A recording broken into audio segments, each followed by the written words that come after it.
तभी वही औरत जिसने सबसे पहले राधे को उसके घर से निकलते हुए देखा था, अपने दांत पीसते हुए, अरे आप सब कैसी बात कर रहे हैं, इसमें इसकी क्या गलती है, इसके तो खून में है, जैसे इसकी माँ ने रंगलिया मनाकर इसे पैदा कर फेंक दिया था वैसे ही ये करेगी, या हो सकता है ये भी ऐसे ही एकदा बच्चा पैदा कर फेंक भी चुकी होगी, तभी तो आजकल ज्यादा बाहर नहीं निकलती है। ये बोल वो औरत अपनी सारी बॉडीज क्रॉस कर देती है, वो रानी के गाल पर जोर से चटा मार कसकर उसके बाल पकड़ लेती है। रानी को बहुत तेज दर्द हो रहा था और उसका कोमल चेहरा उस थप्पड़ की वजह से लाल हो गया था और सूज गया था। वो अपने बालों को छुड़ाते हुए, ये आप क्या कर रही हैं आंटी, प्लीज़ हमें छोड़ दीजिए, हमें बहुत दर्द हो रहा है प्लीज़। अच्छा दर्द हो रहा है, ज़रा से बाल पकड़ने में दर्द हो रहा है, और जब अपने आशिक के साथ रंगरालियाँ मानती हैं तब तुझे दर्द नहीं होता, वो औरत रानी को बालों से घसीटते हुए बोली। तभी वहाँ अचानक से एक रोर आवाज उस जगह गूंज उठती है, सबसे पहले वो मरेगा जिसने उन्हें पहला बुरा शब्द बोला। सब लोग अचानक आई उस आवाज की तरफ देखने लगते हैं। वहाँ एक आदमी ऊपर से नीचे तक काली यूनिफॉर्म पहने खड़ा था, उसके चेहरा काला कपड़े बंधा हुआ था, उसके जैसी है सेम यूनिफॉर्म में 2 आदमी और खड़े थे उसके पीछे। इस वक्त उस आदमी का ऑरा बहुत ही खतरनाक लग रहा था। दूसरी तरफ दर्श नाश्ता करने के बाद आराम से अपने रूम में लगे सोफे पर बैठकर अपना काम कर रहा था। तभी उसके फ़ोन में एक नोटिफिकेशन आता है। दर्श लैपटॉप में काम कर रहा था, इसलिए बिना फ़ोन की तरफ देखे ही फ़ोन में आए नोटिफिकेशन पर क्लिक कर देता है। दर्श थोड़ी देर लैपटॉप में देखने के बाद अपने फ़ोन की तरफ देखता है। वो कुछ फ़ोटोग्राफ थे। दर्श उन फ़ोटोग्राफ्स को देख वो हैरान हो जाता है, उसे यकीन नहीं हो रहा था और उन्हें देख उसके मन में हजारों सवाल पैदा हो गए थे। वो जल्दी से अपना फ़ोन बंद कर लेता है, वो जानता था इनका जवाब कहाँ मिलेगा, इसलिए अपना लैपटॉप बंद कर कोट उठा। बेड पर बैठी तारा को बाय बोलते हुए जल्दी से वहाँ से निकलने लगता है। तारा उसे रोकते हुए, क्या हुए, कहाँ जा रहे हैं इतनी जल्दी में? कुछ नहीं तारा, छोटा सा काम है, अभी आते हैं, पर आप हम चले गए, मेरी बात तो सुन लेते, इन्हें पता नहीं क्या है, जरा सा भी आराम नहीं करते हैं, सुबह आए और फिर चले गए। उधर राधे गुस्से से अपनी कमर के पीछे से गन निकलकर लोड करते हुए उस औरत की तरफ बढ़ता है जिसने अभी तक रानी के बाल पकड़ रखे थे। राधे बिना सोचे समझे उस औरत के पैर से थोड़ी दूरी पर शूट कर देता है। वहां मौजूद सारे लोग राधे के बिना डरे ऐसे ही शूट कर देने की वजह से डर जाते हैं और वो सभी रानी से दूर हट जाते हैं। राधे सीधा रानी के पास जा उसे उठाता है और अपने ग्लव्स पहने हुए हाथ से ही उसके आंसू पोंछते हुए पूछता है, ठीक है आप? रानी रोते हुए कसकर उसे हक कर उसकी गर्दन में अपना फेस छिपाते हुए, आप आ गए, हम बहुत डर गए थे। राधे उसे यूं ही खुद के गले लगाए हुए पीछे खड़े बॉडीगार्ड की तरफ इशारा करता है। वो बॉडीगार्ड अपनी यूनिफॉर्म से एक चाकू निकल उस औरत के हाथ में एक बड़ा सा कट लगा देता है। वो औरत अपने हाथ से खून बहता देख और दर्द की वजह से बुरी तरह से चीखने लगती है। तभी एक आदमी हिम्मत कर आगे आकर बोला, ये कैसी गुदोगदी है, कौन हो तुम, तुमने उनका हाथ क्यों काट दिया? राधे रानी को खुद से दूर कर उस आदमी का मुंह गुस्से से पकड़ते हुए, शुक्र मनाओ हमने इनकी इस गुस्ताखी के लिए इनका गला नहीं काटा दिया। राधे की बात सुन वो आदमी डर से पीछे हट जाता है, पर तभी उसकी वाइफ राधे के सामने आते हुए, यहाँ जो लोग इस लड़की के बारे में बोल रहे हैं वो झूठ है, तो तुम ही बता दो कि किस हक से तुम इस लड़की का साथ दे रहे हो और हम सबको ऐसे धमका रहे हो, क्या लगती है ये तुम्हारी? राधे उस औरत की बात सुन गुस्से से चिल्लाकर बोला, हम इनके वही लगते हैं जो आपके पति उस औरत के लगते हैं, बैड पार्टनर। कुछ और सुनना है तो और सुनो, इस पूरी दुनिया में इन पर सिर्फ हमारा हक है, समझी? ये क्या बकवास है, तुम इस लड़की को बचने के लिए मेरे पति पर झूठा इल्जाम लगा रहे हो, सबके सामने बदनाम कर रहे हो। अच्छा है तो जरा अपना फ़ोन तो चेक कर लो। राधे की बात सुन वो औरत अपने पति की तरफ देखते हुए अपना फ़ोन चेक करती है। उसके फ़ोन पर एक वीडियो आया हुआ होता जिसमें वो औरत जिसका हाथ बॉडीगार्ड ने काटा था और उसका पति उस औरत के घर में इंटीमेट हो रहे थे। वो वीडियो देख उस औरत के हाथ से उसका फ़ोन छूटकर ज़मीन पर गिर जाता है। वहाँ मौजूद और भी लोग उस वीडियो को एक एक कर देखने लगते हैं। सब चुप थे, कोई अब कुछ नहीं बोल रहा था। राधे उन सबको देखते हुए, तुम लोगों में कुछ और के फ़ोन्स में भी देखने लायक कुछ चीज़ें हैं तो सभी देख लो। उसकी बात सुन लगभग सभी लोग अपना अपना फ़ोन चेक करते हैं तो कुछ और लोगों के फ़ोन पर वीडियो आई हुई होती है जिसमें किसी के भाई की तो किसी के बाप, किसी का पति तो किसी की बेटी की तो किसी की पत्नी की असलियत सामने थी। राधे उन लोगों के उतरे हुए मुंह देखकर, अब तो तुम सब लोगों ने अपनी शराफत तुम्हारे फ़ोन्स में मौजूद है, राइट? अरे तुम सब शरीफ इसलिए हो क्योंकि तुम्हारी चोरी पकड़ी नहीं गई है, और इज्जतदार इसलिए हो क्योंकि तुम्हारी इज्जत बचाने के लिए तुम्हारे पास फैमिली है और इनके पास नहीं है, और बस इसलिए ये गलत हो गई। और तुम कौन होते हो इन्हें सही गलत के बारे में बताने वाले? ये उनकी लाइफ है, वो जो चाहे कर सकती हैं, और आज हम सबके सामने कहते हैं कि ये हमें बिलोंग करती है। तो हम ये जरूर देखना चाहते हैं कि यहाँ मौजूद लोगों में से किस में इतनी हिम्मत है जो इन्हें यहाँ रहने से रोकेगा, या इनके साथ आज जो किया वो दोबारा से करने की हिम्मत करेगा। ये बोल वो रानी को लेकर घर के अंदर में चला जाता है और उसके दोनों बॉडीगार्ड वहीं दरवाजे के बाहर बंदूक लेकर खड़े हो जाते हैं। दूसरी तरफ दर्श राधे के घर पर आया, वैसे वो यहाँ कभी नहीं आता था।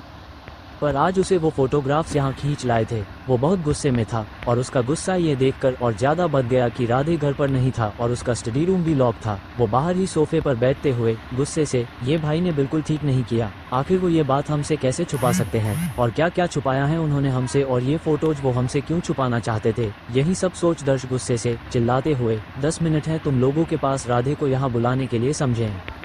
दर्श को इतने गुस्से में देख वहां मौजूद सारे बॉडीगार्ड डर गए, इसलिए उनमें से एक बॉडीगार्ड जल्दी से राधे के पास कॉल करता है।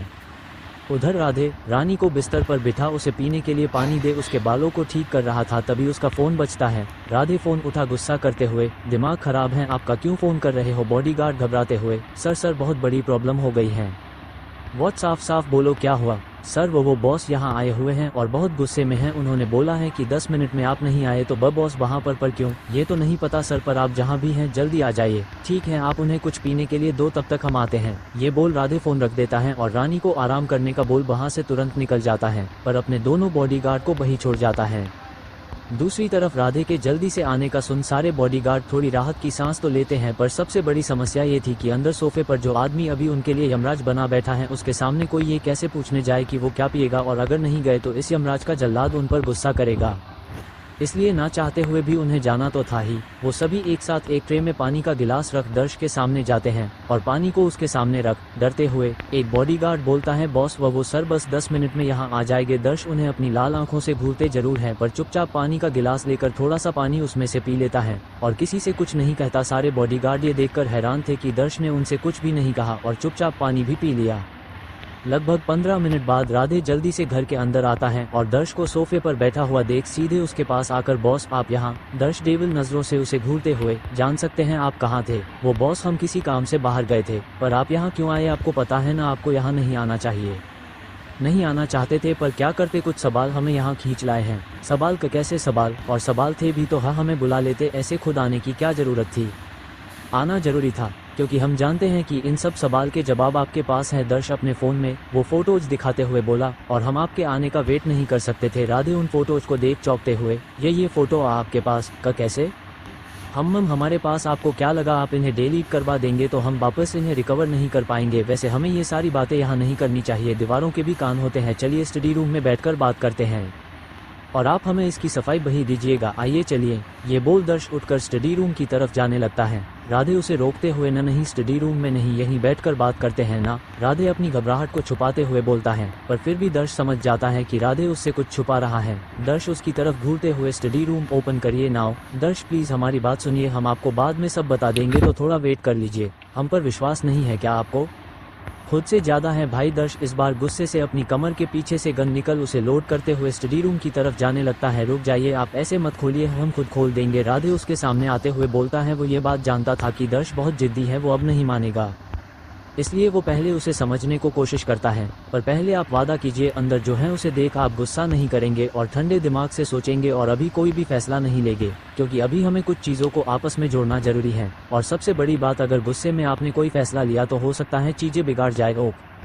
दर्श उसकी बात को ध्यान से सुनते हुए, हम ठीक है नहीं करेंगे। नहीं दर्श आप वादा करिए, क्योंकि अंदर जो है उसे देख आप अपना आपा खो सकते हैं। पर ऐसा क्या है जिसे आप इतने दिनों से छुपाए हुए हैं। राधे स्टडी रूम को खोलते हुए, आप अंदर आ जाइए। दर्श स्टडी रूम के अंदर जाकर देखता है राधे की टेबल पर हर तरफ डॉक्यूमेंट और फोटोग्राफ्स फैले हुए थे। दर्श चौंकते हुए उन सभी फोटोग्राफ्स को देख राधे की तरफ सवालिया नजरों से देखते हुए, भाई ये सब क्या है। ये तो हाँ दर्श, ये हमारा अतीत है। ये बोल राधे उसे सारी बात एक एक कर बताता है और उसे वो फाइल भी देता है जो दयाल जी ने उसे दी थी। राधे उस फाइल देकर दर्श से बोलता है, यही वो फाइल है जिसके लिए हमने और दयाल अंकल ने अपना परिवार खो दिया। दर्श वही सोफे पर बैठ अपने थोड़े से कांपते हाथों से उस फाइल को उठाकर पढ़ता है और जैसे जैसे उसके सामने अतीत के पन्ने खुल रहे थे, उसका गुस्सा भी बढ़ रहा था। दर्श गुस्से से उस फाइल को टेबल पर पटक उठते हुए, भाई ये सब पता होने के बाद भी आप सबूत इकट्ठे कर रहे हैं, बस एक गोली और काम खत्म हो जाता। पर कोई नहीं, हम आज इस वेदिका का खेल खत्म कर देंगे। वो गुस्से से उठते हुए बोला। राधे उसे रोकते हुए, नहीं दर्श हमारी बात सुनिए, ये अभी अधूरा सच है, कुछ बहुत बड़ा छुपा हुआ है जिसे हम नहीं देख पा रहे हैं और हमने इसलिए आपको नहीं बताया था क्योंकि हम ये जानते थे कि आप यही करेंगे। पर वो सब सच जानने के लिए वेदिका का जिंदा रहना जरूरी है। प्लीज दर्श। नहीं भाई, हमें इससे ज्यादा कुछ नहीं जानना, हम आज उस औरत को जान से मार देंगे। राधे उसे पीछे की तरफ धक्का दे बाहर जाने से रोकते हुए, दर्श आपने हमसे प्रोमिस किया था और आज वेदिका मर गई तो हमें कभी उस बच्चे के बारे पता नहीं चलेगा और ना ही यशवंत के बारे में पता चलेगा कि वो इतने दिनों से कहाँ था और वो बचा कैसे, और अंकल और वेदिका का असली बच्चा इस वक्त कहाँ है ये सिर्फ वेदिका जानती है। हम उसके बहुत करीब हैं। प्लीज दर्श ये मत करो और सोचो, अभी आप अगर ये कर देते हैं तो वेदिका इनोसेंट साबित हो जाएगी और यशवंत तो पहले ही पुलिस रिकॉर्ड में मर चुका है। तारा के बारे में तो सोचो, वो अभी प्रेग्नेंट हैं। आपके ऐसे वेदिका को मरने की बात सुनेगी तो फिर से उनकी तबीयत खराब हो सकती है। तारा का नाम सुन दर्श एकदम रुक तो जाता है पर गुस्से से वहाँ का सारा सामान तोड़ने लगता है और जोर जोर से चिल्लाने लगता है। राधे अब उसे अकेले रोक नहीं पा रहा था और उसने अपने हाथों में चोट भी लगा ली थी, इसलिए राधे 3-4 बॉडीगार्ड्स को जल्दी से अंदर बुलाता है और उनके साथ मिलकर उसे रोता है। थोड़ी देर बाद दर्श चुपचाप वही सोफे पर बैठा था। गुस्से की वजह से उसकी आंखों से आंसू निकल रहे थे और राधे उसके पास बैठा हुआ उसके हाथों पर लगी चोट पर दवाई लगा रहा था। राधे उसके जख्मों पर फूंक मारते हुए, हमें भी ऐसा ही गुस्सा आया था पर हमने खुद को रोक लिया और सारी सच्चाई जानने में लग गए, क्योंकि हम ये चाहते थे कि आपका ये गुस्सा सही वक्त पर बाहर आए और जो जहर आपके और हमारे अंदर भरा हुआ है उसे उस वेदिका और यशवंत की मौत के साथ बहा ले जाए। लेकिन आपको पहले ही सब पता चल गया, पर अभी आप कुछ वक्त के लिए और रुक जाओ। हम पर भाई, आपने हमें ये पहले क्यों नहीं बताया कि वेदिका और यशवंत के बीच ऐसा रिश्ता है? नकुल इसे देख लेते तो हम उन्हें क्या जवाब देते और क्या वो हमारी बात मानते कि हमें पहले से पता नहीं था ये सब? और इसे तो आप हमें बता सकते थे, हम बता सकते थे, पर जैसे ही बताते यही होता जो आज हुआ और हमें लगा आप तैयार नहीं हैं अभी इस सब को सुनने के लिए। नहीं भाई, कोई कभी तैयार नहीं होता। हमारे माँ पापा हमें छोड़कर चले गए, क्या हम उसके लिए तैयार थे? हमारी दादी चली गई, क्या हम तैयार थे? हम एक मासूम बच्चे से राक्षस बन गए, हम उसके लिए तैयार थे? कोई कभी तैयार नहीं होता भाई, इसलिए गलत किया आपने। दर्श राधे की तरफ अनजान नजरों से देखता है। राधे को समझ नहीं आ रहा था कि दर्श के दिमाग में इस वक्त अब क्या चल रहा है और वो अभी उसे ऐसे क्यों देख रहा है। राधे उसकी आंखों इग्नोर कर उसे सॉरी बोलते हुए, प्लीज दर्श, आप उनके बारे में सोचिए जिसे वेदिका ने जन्म देते ही अनाथ आश्रम में छोड़ दिया, जो नकुल की तरह हर ऐशो आराम की हकदार थी। वो पता नहीं कैसे अपनी लाइफ काट रही होगी। हम मानते हैं बेशक उन्हें वेदिका ने जन्म दिया है, पर वो राजपूत खानदान का खून है, आपकी बहन है, इसलिए अभी आप ये सब अपने तक ही रखिएगा और हमें कुछ वक्त की और मोहलत दे दीजिए। हम सारी सच्चाई आपके सामने ले आएंगे और उन्हें भी ढूंढकर आपके सामने ले आएंगे, ये वादा है हमारा आपसे। ठीक है, दिया वक्त, उनकी खातिर हमने आपको वक्त दिया। हमारे राजतिलक तक का टाइम है आपके पास और जब आप कह ही रहे हैं कि आप उन्हें ढूंढकर हमारे सामने लाएंगे, हमें आप और यकीन है और हम ये सब आपके पास ही छोड़कर जा रहे हैं। और अब हमें चाहते हैं कि एक सिंगल बात की भी इंफॉर्मेशन भी हमें देंगे, जो भी आपको इस मामले से जुड़ी हुई पता चलेगी। आप हमसे कुछ भी नहीं छुपाएंगे और एक बात, आप हमें अभी उस अनाथालय का पता बता दीजिए, हम भी उन्हें ढूंढने की कोशिश करेंगे। थैंक यू हमें माफ़ करने और हमें वक्त देने के लिए, पर अभी हमें उस अनाथालय का पता नहीं चला है। ये बात सिर्फ वेदिका और वो यशवंत जानता है कि उन्होंने उस बच्ची को कहाँ छोड़ा था। दर्श थोड़ी देर तक कुछ सोचता रहता है, फिर अचानक से राधे से कहता है, हमें उस अनाथालय के बारे में कुछ नहीं पता तो क्यों ना वेदिका से ही पूछा जाए।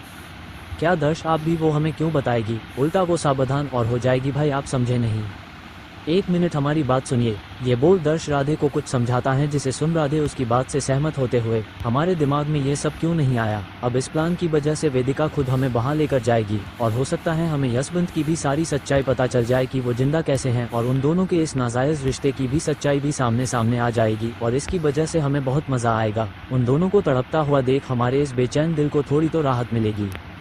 हम सही कहा भाई, हमने अपने माँ पापा को खोया, हमने महीनों एक ही रूम में नर्क भोगा और आपने अपना वजूद खत्म कर दिया। अब उन सब का हिसाब करने का वक्त आ गया है। आप उनकी हर एक तड़प का वीडियो हमें भेजिएगा, हम देखना चाहते हैं। हम ठीक है, हम कल सुबह होने से पहले ही वेदिका के सिर पर उसके अतीत का बम फोड़ देंगे और अब शाम होने को आए हैं, आप अब घर जाइए, आपका ऐसे अकेले आना ठीक नहीं है। हम ठीक है भाई, हम चलते हैं। दर्श बाहर निकलते हुए फिर से अचानक रुक जाता है और राधे की तरफ देखते हुए, भाई हमें कुछ और भी पता चला है, क्या आप उसका सही जवाब देंगे? हम पूछिए, हम जरूर बताएंगे। वो हमें पता चला है कि आप कुछ महीनों से अकेले रोज कहीं जाते हैं और हमें ये भी पता चला है कि पहले आप रोज टाइम से वापस आ जाते थे, पर कुछ वक्त से आप अब सुबह में घर आते हैं। तो क्या आप बता सकते हैं कि आप कहाँ जाते हैं? राधे अपने अंदर की घबराहट को छुपाते हुए, अरे ऐसा कुछ नहीं है, हम तो इन सभी सबूतों को ढूंढने के चक्कर में लगे हैं। और एक मिनट, आपको ये सब पता है, इसका मतलब अपने हम पर नज़र रखी हुई है। हम सिर्फ उतनी जितनी आपने हम पर रखी हुई। अब हम चलते हैं, हमारी बीबी अकेली है घर पर। राधे के चेहरे के एक्सप्रेशन देखने के लिए दर्श ये बात जानबूझकर बोलता है, और शायद वो जो देखना चाहता था वो उसे कुछ पल के लिए ही सही पर दिखाई दिया। दर्श बिना कुछ बोले चुपचाप वहाँ से चला जाता है। उसके जाने के बाद राधे एक राहत भरी सांस लेता है। उसे अब काफी हल्का हल्का लग रहा था। वो सारी डॉक्यूमेंट और फोटोग्राफ्स को इकट्ठा कर और उन्हें वापस से अपने लॉकर में रख वहाँ से बाहर निकल जाता है। उधर कुछ ही टाइम में दर्श घर पहुंच जाता है, पर जब वो घर में घुस रहा होता है तभी उसे कुछ अजीब लगता है, जैसे कुछ तो अलग है। वो थोड़ी देर रुक इधर उधर देखता है और फिर अंदर चला जाता है। दर्श के घर की छत पर आज यश बहुत खुश था, क्योंकि जिस बात से वो परेशान था उसकी वो परेशानी खत्म हो गई थी। इसलिए उसने घर की छत पर ही अपने और मेघा के लिए डेट प्लान की थी, क्योंकि वो दोनों बाहर तो जा नहीं सकते थे। यश सारी तैयारियां कर मेघा की आंखें बंद कर उसे वहां लेकर जाता है। वो वहां जाकर उसकी आंखें खोल देता है। मेघा अपनी आंखें खोल वहां की सजावट और बीच में एक शानदार टेबल पर रखी हुई खाने और पीने की चीजें देख बहुत खुश हो जाती है, जिसकी वजह से उसकी आंखों में आंसू आ जाते हैं। यश उसे रोते हुए देख मुंह बनाकर, क्या आपको यह अच्छा नहीं लगा? हमने कितनी मेहनत से सजाया था ये सब। मेघा जल्दी से अपने आंसू पोंछ, अरे नहीं नहीं, ऐसी बात नहीं है, ये तो खुशी के आंसू हैं। हमें तो यकीन ही नहीं हो रहा कि आज हम इस जगह खड़े हैं और आपने हमारे लिए ये सब किया। पता है पहले तो हम इस सब के बारे में सोचते भी नहीं थे कि कोई हमारे लिए ये करेगा। थैंक यू हमारी लाइफ में आने के लिए। वो यश को हक करते हुए बोलती। यश उसके आंसू पोंछते हुए, ये कैसी बातें कर रही हैं आप, तो बहुत प्यारी हैं और ये सब आपके सामने कुछ भी नहीं है। हमें तो ये सब आपके सामने फीका लग रहा है। यश उसे प्यार से पकड़ टेबल की तरफ ले जाते हुए बोलता है। वो दोनों तो अपनी डेट एंजॉय कर रहे थे, पर घर के अंदर बिक्की की जिंदगी में भूचाल आया हुआ था। रति बिक्की को 2-4 बार पिल्लों से मार चुकी की थी। बिक्की जमीन पर पड़ी हुई पिल्लों को वापस बेड पर रखते हुए, ये आपको क्या हो गया है? आप इतनी नाराज क्यों हो? क्या किया मैंने? रति फिर से उसे पिल्लों फेंक कर मारते हुए, यही तो हम कह रहे हैं, आप कुछ करते ही तो नहीं हैं। देखो हमारे भाई को भाभी के लिए डिनर डेट प्लान की है। दर्श भाई भी इतने गुस्सैल होने बाद भी भाभी को इतना प्यार करते हैं। बस एक हमारी ही किस्मत फूटी हुई थी जो आप हमें मिले तभी। और आप रोना बंद करो, नहीं डांट रहे हैं आपके पापा को जो मुंह फाड़ कर रो रहे हैं। रति ये क्या है? आप हमारे बच्चे पर क्यों चिल्ला रही हैं? वो डर जाएंगे। और मैं आपकी अगर याददाश्त के लिए आपको बता दूं, वो आप थी जिसने मुझसे शादी की। हाँ तो ठीक है ना कि हमने शादी, पागल थे हम। इसलिए ये लीजिए, उठाइए अपने प्यारे बच्चे को और जाकर चुपचाप सोफे पर सो जाइए, समझे? ये तो गलत है रति, आप बिना बात के लड़ रही हैं। रति गुस्से से, हम लड़ रहे हैं और आप ऐसे नहीं मानेंगे तो ये लीजिए। ये बोल रति पानी के भरे हुए जग को बिक्की की साइड की तरफ डाल देती है, जिसे देख बिक्की बिना कुछ कहे वीर को उठाकर सोफे पर लेट जाता है और रति अपना मुंह फुलाकर बेड पर बिक्की की तरफ पीट कर लेट जाती है। थोड़ी देर बाद वीर सो जाता है तो बिक्की उसे उठाकर उसके पालने में सुला देता है और खुद एक नज़र रति की तरफ देख स्माइल करता है और फिर उसके ऊपर जाकर लेट जाता है। अपने ऊपर ऐसे बिक्की को लेटता देख रति उसे खुद से दूर करती। रति बिक्की को दूर करते हुए, ये क्या कर रहे हैं? दूर हटिए हमसे। वो बिक्की को खुद के ऊपर से धक्का की कोशिश करती है, पर वो जरा सा भी नहीं हिल पाती। बिक्की उसे और कसकर अपने नीचे दबाते हुए, पर मैं कहाँ सोऊं? मेरी साइड का तो बेड आपने गीला कर दिया, अब मेरे पास भी यही जगह बची सोने के लिए है, तो अब रात भर मैं ऐसे ही सोऊंगा। ओम दूर हटिए हमसे, और वो सोफा है ना आपके सोने के लिए, वहाँ जाकर सोइए। नहीं मैं तो ऐसे ही सोऊंगा। ठीक है तो हम ही चले जाते हैं, वैसे भी हमें नींद आ रही है और आपसे झगड़ने के चक्कर में हमें हमारी नींद खराब नहीं करनी। रति उठने की कोशिश करते हुए कहती हैं, पर बिक्की और जोर से अपनी बॉडी से उसकी बॉडी प्रेस करते हुए, आप कहीं नहीं जा रही हैं और आपको नींद आ रही है, पर मैं तो नहीं चाहता कि आप सोए। बिक्की रति के होठों की तरफ सदक्टिव नजरों से देखते हुए धीरे से बोलता है। रति उसे हैरानी से आंखें बड़ी कर देखते हुए, क्या कहा आपने? जो सुना अपने वाइफी। सच में रति, मैंने ये 6-7 दिन आपको बहुत मिस किया। मेरा मन कर रहा था कि भागकर आपके पास आ जाओ, पर नहीं आ सकता था। हम तो आपने हमें मिस किया। कहीं किसी को हमारी आदत तो नहीं हो गई है? रति अपनी दोनों बाहें प्यार से बिक्की की गर्दन के चारों तरफ लपेटते हुए शरारत से बोलती हैं। हम सही कहा, बहुत बुरी आदत हो गई है आपकी। जब भी आपसे दूर होता हूँ दिल बेचैन सा लगता है। मेरे इस बेचैन दिल को थोड़ा चैन दे सकती हैं आप? बिक्की अपने अंगूठे से रति के होठों को छूते हुए। रति क्या मैं? रति बिक्की को आज पहली बार अपनी तरफ से ये सब कहते सुन शर्म से उसके शर्ट के कॉलर को खींच उसमें अपना चेहरा घुपा लेती हैं। बिक्की मधोसी से अपने हाथ को उसके चेहरे की जॉ लाइंस पर से घुमाते हुए उसकी गर्दन पर आए बालों को पीछे करते हुए दोबारा से पूछता है, रति कैन आई? रति अपना चेहरा छुपाए हुए ही सिर हाँ में हिला देती हैं। बिक्की अपनी एक उंगली से उसका चेहरा ऊपर कर उसकी तरफ देख थोड़ा सा स्माइल करता है। रति ने इस वक्त अपनी आंखें कसकर बंद कर रखी थी। बिक्की अपने होठों को रति के कान के पास ले जाकर धीरे से छूते हुए फुसफुसाता है, आपका दिल इतनी तेजी से धड़क रहा है जैसे बाहर आ जाएगा। आप घबरा क्यों रही हैं? हमारे बीच ये पहली बार तो नहीं हो रहा है। रति इस बार अपनी आंखें खोल उसकी आंखों में देखते हुए, हम पता है, पर उस वक्त हमें आपकी जान बचानी थी। हमने पहले ऐसा फील नहीं किया था, हमारा वो सब करने का इरादा भी नहीं था। लेकिन आप उस दिन हमारे ऊपर भूखे शेर की तरह टूट पड़े थे। हम तो उस वक्त बहुत डरे हुए थे और उसी डर में आपके साथ वो सब कर गए। बिक्की उसकी गर्दन पर किश करते हुए, क्या करता, आपने मजबूर कर दिया था। आपके वो सब जबरदस्ती करने का गुस्सा और आपके लिए मेरे दिल में बचपन से दबी हुई फीलिंग बाहर आ गई थी, जिसकी वजह से मैंने मेरा कंट्रोल खो दिया। और अभी तुमने बात बंद नहीं की तो।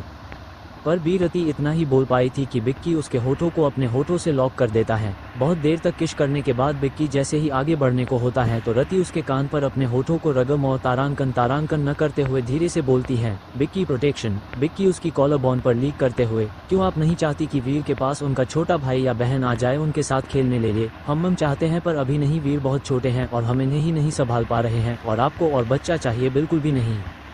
अच्छा ठीक है, आप नाराज मत होइए, मैं तो मजाक कर रहा था, अभी आता हूँ। ये बोल बिक्की जल्दी से बेड से अपने कवर्ड की तरफ बढ़ जाता है। कुछ सेकंड्स बाद बिक्की वापस बेड पर आकर वापस से रति के साथ वो सब शुरू ही करने वाला होता है कि तभी वीर रोने लगता है। बिक्की रति की तरफ लाचार नजरों से देखते हुए, रति ये कहीं जाग तो नहीं जाएगी ना। रति बिक्की के ऐसे बने हुए चेहरे को देख हंसते हुए, शायद वो नहीं चाहते कि आप उनकी माँ के साथ कुछ शरारत करें। नहीं बेटा, आप सो जाओ, आपके पापा अभी खुद को कंट्रोल करने की हालत में नहीं है, समझो प्लीज बेटा। रति उसे मारते हुए, ये क्या बोल रहे हैं आप, जाकर देखिए ना वो क्यों रो रहे हैं। बेचारा बिक्की रति की बात मान बेड से उठ वीर पास जाकर उसे थपकी देते हुए, सो जाओ वीर, आपके पापा अभी आपकी माँ को प्यार कर रहे हैं तो हमें उन्हें प्यार करने दो। बिक्की के ऐसी हालत देख रति को हंसी आ रही थी, पर तभी वीर चुप हो वापस से सो जाता है। बिक्की उसे प्यार से सहला कर जल्दी से रति के पास आकर, बहुत हंसी आ रही थी ना, हमारी इस हालत पर तो अब सजा के लिए तैयार हो जाओ। ये बोल बिक्की रति को कोई मौका दिए बिना ही वापस से शुरू हो जाता है। सुबह का वक्त दर्श आज अभी तक सो रहा था। तारा नहाकर बाथरूम से बाहर आकर दर्श को जागते हुए, उठ जाइए, क्या आज आपको ऑफिस नहीं जाना है क्या। दर्श कंबल को अपने ऊपर लपेटते हुए, बस थोड़ी देर और। तारा दर्श को पहली बार बच्चे की तरह करते हुए देख तारा ऐसे ही उठकर उसके पास आकर दर्श के चेहरे पर से कंबल उठते हुए, क्या बात है, आज आपको अपनी महबूबा के पास नहीं जाना। दर्श चौंक कर अपनी आंखें खोल, महबूबा, कौन महबूबा, ये आप क्या बात कर रही हैं। वाह, महबूबा के नाम से बड़ी जल्दी आंखें खुल गई आपकी। हाँ तो तुम ऐसी बातें करोगी तो क्या होगा। अरे मैं तो आपके ऑफिस की बात कर रही थी, वो बेचारी बुरा मान जाएगी अगर आप नहीं गए तो। दर्श उसकी गर्दन पकड़ अपनी तरफ खींचते हुए, फिलहाल तो हम बुरा मान जाएंगे अगर अभी आपने हमें किश नहीं किया तो। तारा अपनी नाक को उसकी नाक से रब करते हुए, अच्छा जी। सुबह सुबह शरारत। वो दोनों अपनी किश को एंजॉय कर ही रहे थे कि तभी उनके दरवाजे पर कोई नॉक करता है। तारा आवाज सुन जल्दी से दूर होते हुए, ओम बस करिए, दरवाजे पर कोई है। ये बोल वो जल्दी से दरवाजे की तरफ चली जाती है। तारा दरवाजा खोलती है तो वहाँ एक मेड थी। मेड सिर झुकाकर तारा को ग्रिट कर कहती है, मैडम, बड़ी मैडम ने आपको और सर को बुलाया है, उन्हें कुछ जरूरी बात करनी है। हम ठीक है, हम आते हैं। तारा की बात सुन मेड वहाँ से चली जाती है और तारा वापस रूम में आ खुद को ठीक करते हुए, अब जल्दी से उठ जाइए, छोटी माँ ने बाहर बुलाया है अभी। पुराना राजपूत हाउस। वेदिका उबासी लेते हुए डाइनिंग एरिया में आते हुए, हमारे लिए एक कॉफी ले आइए। ये बोल वो वही डाइनिंग टेबल पर बैठ जाती है। तभी एक सर्वेंट उसके पास एक एम्बोलाप लेकर वेदिका को देते हुए, मैम ये आपके लिए है। वेदिका उस एन्वोलॉप को अपने हाथ में लेते हुए, क्या है ये। पता नहीं मैम, पर ये आपके लिए। अच्छा ठीक है, जाओ यहाँ से। नौकर उसकी बात सुन वहाँ से चला। वेदिका उस एन्वोलॉप को खोलकर देखती है तो उसमें एक नॉर्मल सा लेटर था। वेदिका जल्दी से उसे खोकर पढ़ती है तो उसके पैरों तले जमीन खिसक जाती है। वो अपने कांपते हाथों से फोन उठाकर यशवंत को कॉल करती है और उसे जल्द से जल्द वहां आने को बोलती है। वो फोन टेबल पर रख अपना सिर पकड़ते हुए, ओह गॉड, ये सब क्या है इतने सालों बाद। वेदिका अपना सिर पकड़कर सोफे पर बैठी हुई थी और उसका चेहरा इस वक्त बिल्कुल सफेद पड़ा हुआ था, जैसे काटो तो खून ना हो। तभी एक मेड कॉफी लेकर उसके पास आती है और उसे कॉफी देते हुए, मैम आपकी कॉफी। वेदिका गुस्से से कॉफी उसके हाथ से छीन जमीन पर फेंकते हुए, भाड़ में गई तुम्हारी कॉफी, जाओ यहाँ से। मेड डरते हुए वहाँ से जल्दी से चली जाती है। थोड़ी देर बाद यशवंत जल्दी से घर के अंदर आता है। वेदिका उसे देख जल्दी से उसके पास जाते हुए, ओह यश, शुक्र है आप आ गए। क्या हुआ, आपने हमें ऐसे इतनी जल्दी में क्यों बुलाया और तुम इतनी घबराई हुए क्यों हो। वेदिका उसके हाथ को पकड़ते हुए, यश बहुत बड़ी गड़बड़ हो गई है, अब हम क्या करेंगे। वेदिका वापस से सोफे पर बैठते हुए, लेकिन बेवकूफ़ हुआ क्या। वेदिका उसे लेटर देते हुए, ये देखिए, ये क्या भेजा है हमें किसी ने। यशवंत उस लेटर को अपने हाथ में लेकर, क्या है इसमें जिसकी वजह से तुम्हारे चेहरे का रंग उड़ा हुआ है। अरे पहले इसे पढ़िए तो सही, आपके चेहरे का रंग भी उड़ जाएगा। यशवंत उसकी बात सुन जल्दी से लेटर को पढ़ता है। लेटर में, हेलो वेदिका जी, कैसी हैं आप। ओह सॉरी, इसमें पूछना क्या है, राजपूतों के इतने बड़े महल में रहती हो तो ठीक ही होगी, पर मैं ठीक नहीं हूँ, इसलिए सोच रहा हूँ दर्श राजपूत को उसका अतीत बता दो और उसके बदले उससे कुछ लाख मांग लूँगा। मुझे यकीन है वो अपने माँ पापा की मौत के बारे में जानने के लिए लाख नहीं करोड़ों रुपए मुझे दे सकता है। इसलिए सोच रहा हूँ क्यों ना उसे सबसे पहले ये बता दूँ ही तुम्हारा और पंकज का असली बच्चा कहाँ है। ओह सॉरी बच्ची, राइट, बाकी का दर्श खुद ढूंढ लेगा तुम्हारे बच्चे को भी और तुम्हारे आशिक को भी। लेकिन मैं इतना बुरा भी नहीं हूँ। मैं तुम्हें भी मौका देना चाहता हूँ, इसलिए तो जो मैं दर्श से चाहता हूँ वो तुम दे दो तो मेरा काम हो जाएगा। अगर तुम भी ये चाहती हो तो कल शाम 7 बजे उसी अनाथालय में आ जाओ जिसके बाहर तुमने अपनी बेटी को छोड़ा था। और हाँ, कोई होशियारी नहीं, तुम्हारी एक गलती और तुम और तुम्हारा आशिक समझ रही हो ना। कल शाम 7 बजे याद से आ जाना। ओके के बाय। यशवंत भी सोफे पर बैठते हुए, ये कैसे हो सकता है वेदिका, शायद किसी ने मजाक किया है। ऐसा नहीं हो सकता यस, ये मजाक नहीं हो सकता क्योंकि ये बात हम दोनों के अलावा आदर्श और वो बूढ़ा दयाल जानता था और कोई नहीं, तो कोई इस बात को लेकर मजाक क्यों करेगा। हमें तो लग रहा है ये सब उस दर्श का किया हुआ है। तुम शायद सही कह रही हो पर यह सब करने वाला दर्श नहीं हो सकता। यशवंत सोचते हुए बोला, क्यों नहीं हो सकता, ये वही है। यस नहीं वेदिका, ये कोई और है, ये वो नहीं है। और इसका सबसे बड़ा सबूत है कि तुम जिंदा हो, क्योंकि अगर उसे ये सब भी होता ना कि उसके माँ पापा का एक्सीडेंट हमने करवाया था, वो बिना सोचे समझे सबसे पहले तुम्हें मार देता, उसके आगे कोई छानबीन करता। हम तुम सही कह रहे हो, वो राक्षस सबसे पहले हमें मार देता। पर यस अब क्या करें, अगर इसने उस दर्श को बता दिया तो अब क्या होगा। यस हमें डर लग रहा है। वेदिका ऐसे रोना बंद करो और सोचने दो हमें क्या करना है। यशवंत वापस से लेटर की तरफ देखते हुए वेदिका से बोलता है, कैसे ना डरे यस, हमें तो पता भी नहीं ये कौन है जो इतने साल बाद हमें यूं अचानक ऐसे ब्लैकमेल कर रहा है। उधर राधे वेदिका को गुड मॉर्निंग बोल खुद रानी को हक किए हुए सो रहा था। रानी धीरे से अपनी आंखें खोलती है तो कोई उसे हक करके सो रहा था। रानी धीरे से स्माइल करती है पर फिर उसकी वो स्माइल तुरंत गायब हो जाती। वो धीरे से दूसरी तरफ पलट कर जाने लगती है तो राधे उसे वापस से अपनी तरफ खींचते हुए, कहाँ जा रही हैं? वो आपके लिए नाश्ता बनाने आपको जाना होगा ना। हम जाएंगे लेकिन अभी आप ऐसे ही हमारे पास सो जाइए। रानी उसकी बात सुन उदास होते हुए, पर काफी दिन निकल आया है, आज आपको जाना नहीं है क्या? रानी हमें बहुत अच्छी नींद आ रही है, ऐसे हमारे पास से जाकर हमारी नींद खराब मत करो प्लीज, थोड़ी देर सो जाओ। रानी उसकी बात सुन चुपचाप वापस से उसके पास लेट जाती है और राधे उसके लेटते ही वापस से उसे अपनी बाहों में भींच लेता है जैसे वो उसका कोई सॉफ्ट टॉय हो। रानी मुंह बंद कर अपनी आंखों में आए आंसू को बहने से पहले ही चुपचाप पोंछ लेती हैं, क्योंकि शायद उसने ही ये जिंदगी खुद चुनी थी अपने लिए। क्योंकि राधे तो शिवाय एक रिश्ते के अलावा अपने सगे भाई के साथ भी अपने रिश्ते हो नहीं समझता था। उसके लिए जो भी कुछ था वो सिर्फ दर्श था। और वही कारण था कि आज वो इतनी देर तक सुकून से सो रहा था, क्योंकि कुछ महीनों से उसने दर्श से जो छुपा रखा था, जिसकी वजह से उसे ठीक से नींद नहीं आ रही थी, पर वो कल सब दर्श पता लग गया था और उसने उसकी इतने दिनों की प्रॉब्लम भी खत्म कर दी थी। इसी वजह से वो सुकून से सो रहा था। दूसरी तरफ यशवंत बहुत देर तक अपने मन में कुछ सोचने के बाद वेदिका से बोलता है, वेदिका तुम आज शाम को जहां उसने बुलाया है वही जाना। क्या दिमाग खराब है आपका? हम वहां वापस जाएंगे। दर्श को एक दिन भी नहीं लगेगा पता करने में कि हम वहां क्यों गए थे। यशवंत गुस्से से वेदिका के मुंह को कसकर भींचते हुए, बेवकूफ औरत, पहले हमारी पूरी बात तो सुन लेती, उसके बाद अपना ये जहरीला मुंह खोलती और अपनी लिमिट्स मत भुला करो। यशवंत धक्का दे उसे दूर फेंकते हुए बोला। वेदिका अपनी कोहनी को सहलाते हुए, सॉरी बोलिए, हम ये बोल रहे थे कि आप उसकी बुलाई हुए जगह पर जाइए और आपके पीछे हम और हमारे आदमी वहां जाएंगे। आप उसकी सारी बात मानकर चुपचाप वापस आ जाइएगा। उसके बाद हम उस अनजान शख्स को भी वहीं पहुंचा देंगे जहां आदर्श और उसके चाहने वाले हैं। पर अगर किसी को पता चल गया तो नहीं चलेगा। तुम वहां मौजूद बच्चों के लिए खाना, कपड़े और खिलौने लेकर जाना, क्योंकि अगर दर्श को तुम्हारे वहां जाने का पता चल भी जाता है तो उसे यही पता चलेगा कि तुम वहां अनाथ बच्चों के लिए खाना, कपड़े और खिलौने देने गई थी। हम ठीक है, आप जैसा चाहते हैं हम वैसा ही करेंगे। दर्श का घर रात भर जगाने के बाद रति और बिक्की एक दूसरे को हक किए हुए अभी तक सो रहे थे, लेकिन तभी उनका समझदार बेटा वीर रोना शुरू कर देता है। रति उसका रोना सुन बिक्की को जागते हुए, बिक्की उठकर देखिए ना प्लीज, वीर क्यों रो रहे हैं? बिक्की दूसरी तरफ करवट लेते हुए, नहीं मुझे नींद आ रही है और आपका बेटा है, आप जाइए ना, और वैसे भी रात मैंने उसे सुलाया था तो अब आपकी बारी। रति बिक्की की बात सुन गुस्से से उसको धक्का दे, अच्छा उन्हें अकेले हमने पैदा किया था है ना?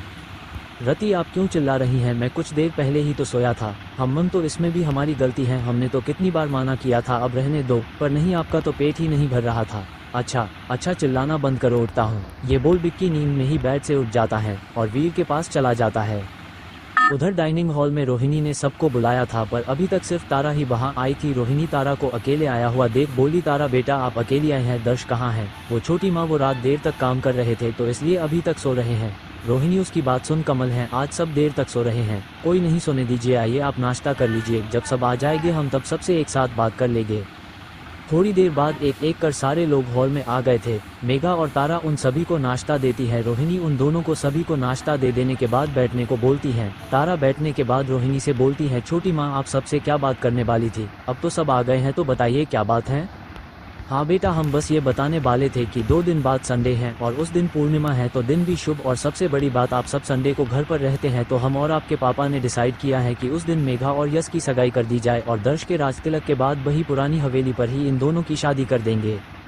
रोहिणी ने पंकज से मेघा और यश के बारे में बात कर ली थी। पहले तो पंकज ने मना कर दिया, लेकिन जब रोहिणी ने उन्हें ये बताया कि यश मेघा से प्यार करते हैं और इस बात से दर्श को भी कोई प्रॉब्लम नहीं है, इसलिए दर्श का नाम सुन पंकज ने भी मेघा और यश की शादी के लिए हाँ बोल दी। सगाई की बात सुन यश कूदते हुए, सगाई माँ आप सही कह रही हैं, ओह माँ आप बहुत अच्छी हैं। पर उनकी बात सुन मेघा उदास होते हुए, पर माँ हमारे पापा, हमने उन्हें तो बताया ही नहीं है।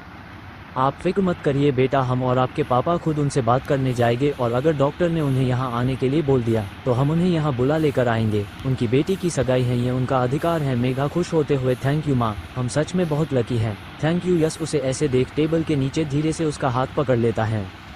तभी दर्श यश को मेघा का हाथ पकड़ते हुए देख लेता है। तभी यश को इतना खुश होते देख दर्श के दिमाग में एक शरारत सूझती है। वो रोहिणी की तरफ देखते हुए, छोटी माँ आपको नहीं लगता कि जब तक इनकी शादी नहीं हो जाती मेघा को अकेले नहीं रहना चाहिए?